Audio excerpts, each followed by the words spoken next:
उत्तराखंड की महिला सशक्तिकरण एवं बाल विकास मंत्री रेखा आर्य ने आज बेटी बचाओ बेटी पढ़ाओ के संदेश एवं लैंगिक असमानता को खत्म करने के संकल्प के साथ कांवड़ यात्रा निकाली।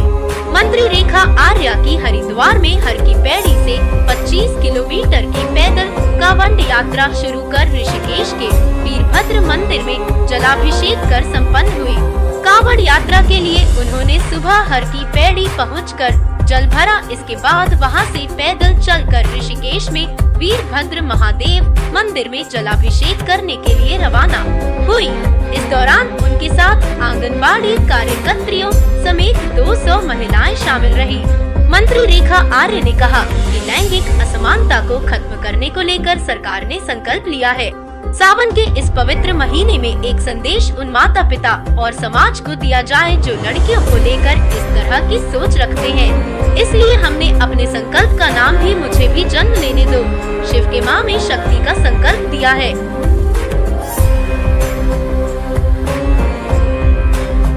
देखिए, आज कांवड़ियों की शिवरात्रि है और इस शिवरात्रि में निश्चित रूप से जिस प्रकार से बाबा भोलेनाथ ने यह संदेश दिया कि वह शक्ति के बिना अधूरे हैं और शक्ति जो है वह शिव के बगैर अधूरी है।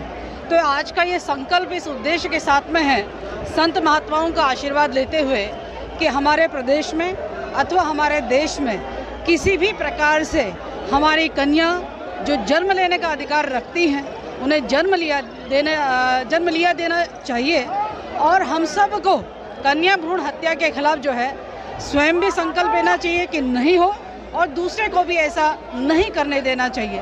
आज का संकल्प मुझे भी जन्म लेने दो, शिव के महा में शक्ति का संकल्प। मैं समझती हूँ कि यह संदेश उत्तराखंड को देवभूमि के अतिरिक्त देवियों की भूमि बनाने की ओर अग्रसर करेगा और निश्चित रूप से देश के लिए भी ये बेटियों के उत्पन्न होने के परिप्रेक्ष्य में लोगों की मानसिकता में जो कि गिरावट है उसको ठीक करने का भी काम करेगा। मैं समझती हूँ कि भोले बाबा के माध्यम से यह आशीर्वाद महिला सशक्तिकरण बाल विकास विभाग जन जागरूकता के रूप में इस अभियान को कर रहा है। निश्चित रूप से आज सभी लोग जलाभिषेक करते हुए ईश्वर से ये प्रार्थना करते हैं कि हमारा उत्तराखंड, जो कि हमारे संत महात्मा यहाँ पर हैं, आदरणीय हरिगिरी जी महाराज जी यहाँ पर हैं, आदरणीय वरिष्ठ हमारे जुना राज रविंद्र गिरी जी महाराज यहाँ पर हैं, रविंद्र पुरी जी महाराज यहाँ पर हैं, जो कि मनसा देवी के महंत भी यहाँ उपस्थित हैं और समस्त संत यहाँ पर उपस्थित हैं। सबका आशीर्वाद, समस्त ब्राह्मण समाज, गंगा सभा के हमारे समस्त जो हमारे ब्राह्मण समाज के हमारे सम्मानित अध्यक्ष भी यहाँ पर उपस्थित हैं, तीर्थ पुरोहित लोग यहाँ पर उपस्थित हैं। सबके आशीर्वाद से आज ये संकल्प कि हमें बेटियों को बचाना, बेटियों को पढ़ाना और आज़ादी की इस अमृत महोत्सव पे यह संकल्प लिया गया है। निश्चित रूप से संतों के आशीर्वाद से मैं समझती हूँ कि आने वाला समय जब उत्तराखंड अपनी रजत जयंती मना रहा होगा तो निश्चित रूप से कहेगा कि जितनी लड़कों की संख्या है उतनी लड़कियों की भी संख्या आज हम देख रहे हैं। यहाँ से जल लेके जा रहे हैं, कहाँ तक जाएंगे और किस तरह से जाएंगे? यह यात्रा पूरी 25 किलोमीटर की है और इस पूरी 25 किलोमीटर की यात्रा जो कि हमारे ऋषिकेश के वीरभद्र मंदिर,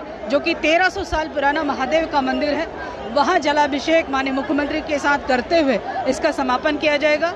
निश्चित रूप से वह एक अंतिम पड़ाव होगा, लेकिन विभाग अपनी ओर से लगातार कन्याओं को बचाने, पढ़ाने, आगे बढ़ाने में संतों के आशीर्वाद को लेते हुए उसे आगे बढ़ाने का काम करेगा। भोले के भक्तों से कुछ कहेंगे? बहुत बड़ी संख्या में भोले के भक्त आए। देखिए, निश्चित रूप से भोले के भक्तों में जिस प्रकार से जोश है, जिस प्रकार से मतलब उन्होंने अपने अपने जो संकल्प लिए हैं और जिस प्रकार की हमारी संस्कृति को, हमारी परंपरा को जीवित रखने का काम किया है, मैं उनका धन्यवाद करती हूँ कि निश्चित रूप से उनके माध्यम से अपनी चाहे वो धार्मिक आस्था हो उसको बढ़ावा मिलता है, अपनी संस्कृति जीवित रहती है। मैं सबसे अपील करूंगी कि हम सब लोग आज के ही परिप्रेक्ष्य में बेटियों को बचाना, बेटियों को पढ़ाना, बेटियों को आगे बढ़ाना, प्रकृति के साथ न्याय करना, उत्तराखंड को देवभूमि के साथ देवी की भूमि बनाना, देश में समान लैंगिक समानता आ सके, वह लेकर आना, यह संकल्पित होकर जाए। आज तो आप भी भोली लग रही है बिल्कुल। देखिए, भोला की भोली, मुझे बेहद खुशी है कि ईश्वर ने मुझे ऐसी बुद्धि दी कि मैं इस यात्रा को कर पाई और निश्चित रूप से जो हमारे संत समाज है उनका जो ये आशीर्वाद है उसी का फल है कि आज हम इस क्योंकि यह भी यात्रा हर कोई नहीं कर पाता है, उसको हर किसी को सौभाग्य नहीं मिल पाता। मुझे ईश्वर ने ऐसी बुद्धि दी और मैं इस और अग्रसर